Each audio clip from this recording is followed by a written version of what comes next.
Hi everyone, welcome back to my channel. Today I am going to be making some lunch. I'm just going to do soup for one since it's just me for lunch today, and I'm going to be doing an Asian style chicken and mushroom soup. Now, the nice thing about being in Los Angeles is having access to a lot of different ethnic markets. And I was lucky enough today that I went to a Korean market and they did have fresh noodles in the refrigerated section, so I picked up a package of that and I will be using that as my noodles. However, if you don't have that, or you're kind of in an area where you have top ramen, go ahead and use the top ramen noodles. I would avoid using the seasoning packet in it. You can, but you don't have to. So let me show you what I'm going to be using today. Okay, so today I have some leftover chicken that was from some chicken breast that I made a couple of nights ago, and I just basically pulled all the meat that was left on the bones and have it set aside. It's really not a lot. It's truly just enough for one portion. I'm also going to be using a couple of different types of mushrooms. I have a portobello, and then I also have some fresh shiitake mushroom. I have one scallion, and I have a red bell pepper. I'm not going to be using the whole thing. And then for the soup, I will be using some garlic, ginger, a serrano pepper, some chicken bouillon, as well as some mushroom flavoring, some chili garlic sauce, and some soy sauce. And then to garnish, I will be using some cilantro and lime. And these are the noodles that I was talking about. So it's a Korean style vermicelli noodle.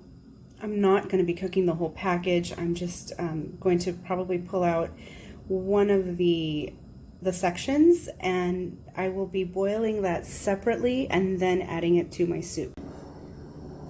Now, if you don't find shiitake mushrooms in the store, you can find them dried, and if you do that, I would get the one that is whole, and you want to soak them in hot water for several minutes so that they become soft, and then you can slice them up, and you can actually use some of that reserved mushroom water in your broth. So these I'm just going to slice up.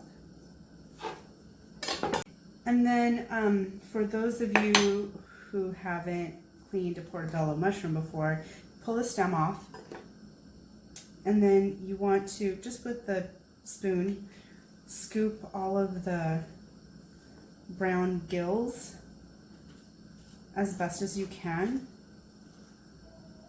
If you leave them on, it's not, honestly, it's not that nice to eat, and it'll discolor your soup. It'll just make a mess. So it's better, it's better to do this. And then once you have that done, just slice it up.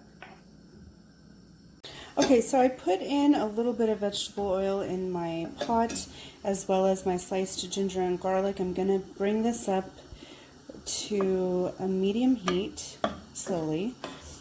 And then once this is hot enough, I'm going to be adding my mushroom. Now that my oil is bubbling and my garlic and ginger I can smell, I'm going to put all my mushroom in.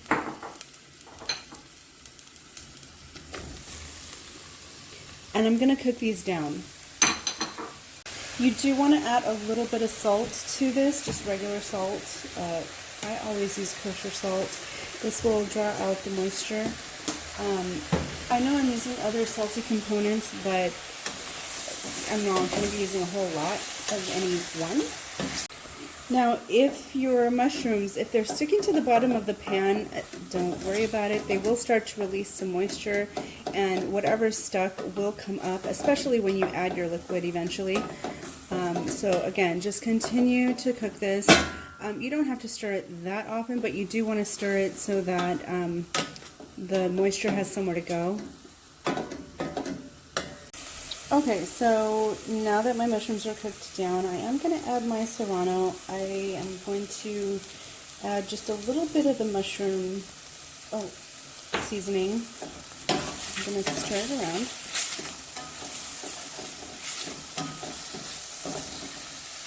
And I'm going to add a little bit of the chicken bouillon.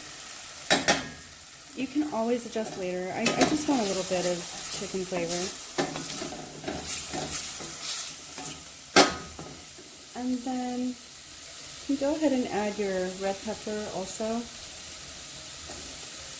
Now for my noodles, as a side note, I had brought up the pot to boil before I started this, only because it's not a very long process. It's, you know, and they only take like, I don't know, 4 minutes to cook. So I'm going to finish adding my pepper and a little soy sauce.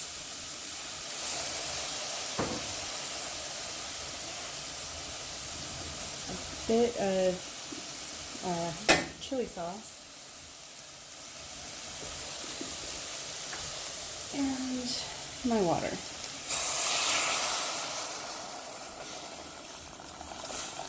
And just enough, well, to cover this. Now, as my soup is simmering and my noodles I've already dropped in to boil, I'm going to put my chicken, and I also had bean sprouts, so I'm going to put this in here as well. And this is just to warm it through. And then as soon as the noodles are done, I'm going to be putting that in here. So I've just, you know, put that in a bowl. I've got my sliced scallion and cilantro, and I like a lot, so I'm just gonna put the whole thing. I did taste it already, and it is really, really good.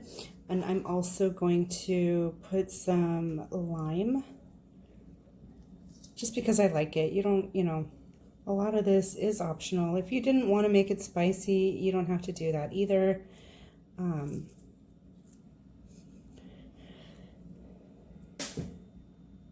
But this is lunch today.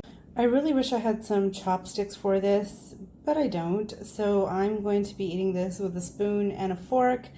So just to let you know, the vegetables, as far as the red pepper and the sprouts, should not be fully cooked. You should still have them relatively crunchy, as well as the green onion, of course, because you throw them in at the end. You really don't want to overcook your vegetables for this.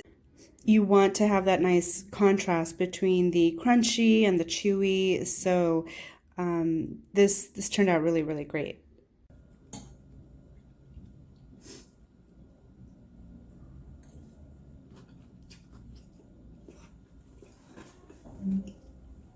This really hits the spot, especially if the weather's kind of cold and rainy, or if you're feeling under the weather. And I mean, I dig the spice level. It's pretty bomb. That's my new favorite word lately. If something's really good, I say it's bomb. But anyways, if you are interested in the recipe or how I did it, please look at the description box below. Thank you so much for watching. Please remember to like and subscribe to my channel, and I'll see you next time.